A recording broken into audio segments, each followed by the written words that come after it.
Le fonds est donc ouvert à toutes les personnes qui veulent bien investir. L'idée, c'est qu'on est sur de l'investissement supérieur à 1 an. Les gens peuvent rester moins s'ils le veulent, c'est liquide, mais ce n'est pas la population qu'on veut. On veut des gens qui vont nous donner de l'argent, qui vont le laisser suffisamment de temps pour qu'il y ait effectivement qui génère suffisamment de performances pour qu'on puisse distribuer des montants intéressants. Pour le bilan aujourd'hui, on a à peu près 70 millions de dirhams qu'on a déjà récoltés. Ça, c'est à date.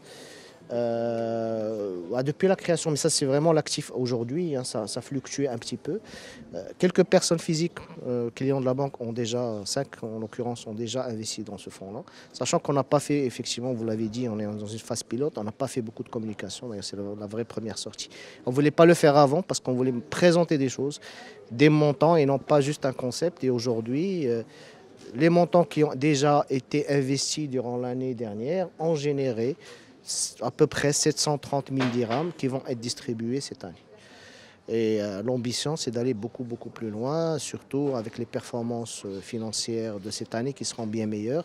Et donc on aura effectivement, j'espère, beaucoup plus d'argent à distribuer aux associations. Le cadre réglementaire fiscal est le cadre réglementaire fiscal de n'importe quel FCP. Il n'y a pas, il y a aucun avantage spécifique à ce fonds-là.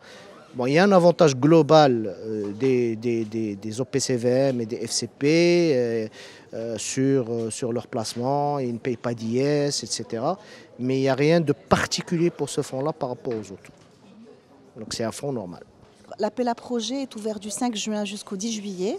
Il s'adresse aux associations à but non lucratif de droit marocain qui travaillent avec les populations défavorisées.